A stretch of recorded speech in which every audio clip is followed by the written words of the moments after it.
എന്റെ കുട്ടിയെ, നീ ഇങ്ങനെ ഇതിന്റെ അകത്ത് അടച്ചു പൂട്ടിക്കിടന്നാൽ എങ്ങനെയാ? ആകെ വല്ലാണ്ടായിരിക്കണു നീ. ഞാൻ പറയുന്നതൊന്ന് കേക്കണ്ട കുട്ടിയെ. ഈ മുടിയൊക്കെ വെട്ടി കുളിച്ചു വാ നീയ്. കൃഷ്ണന്റെ അമ്പലം വരെ പോണം നമുക്ക്.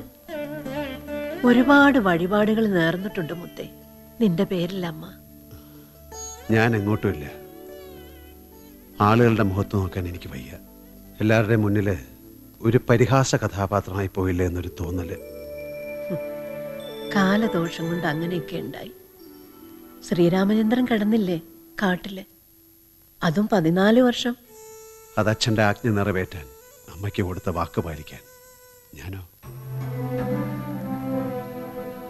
ചതിക്കുകയല്ലായിരുന്നോ ഞാൻ എല്ലാവരെയും?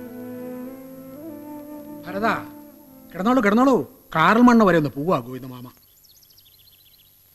ഒരു കല്യാണാലോചന ശരിയാക്കിയിട്ടുണ്ട് ഇവക്ക് ഞാൻ. ചൊവ്വാദോഷം എന്ന് പറഞ്ഞ് കുടുങ്ങിക്കിടക്കുകയല്ലേ കുട്ടി ഇവിടെ. നിന്റെ പ്രാർത്ഥനയും കൂടെ ഉണ്ടാവണം ഭരത, ഒക്കെ നേരെ ആയിക്കോളും.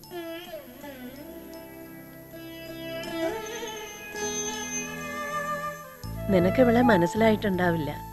പ്രഭാകരന്റെ ഭാര്യയാ. കുറച്ച് ദിവസമായി സുഖമില്ലാഞ്ഞിട്ട് വീട്ടിൽ പോയിരിക്കായിരുന്നു. മോളെ, ദാ ഏട്ടൻ, ഇവിടുത്തെ ഇനിയത്തെ കാരണോര്.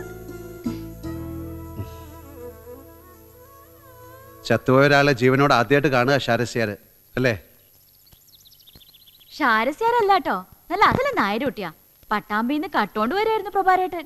4-5 കൊല്ലായിട്ട് ലോഹ്യത്തിലായിരുന്നു അത്ര ഇവര് തമ്മില്. പുന്നാരം പറഞ്ഞു നിന്നാലേ എനിക്ക് നേരം പോവും. ഞാൻ പോയിട്ട് വരാം.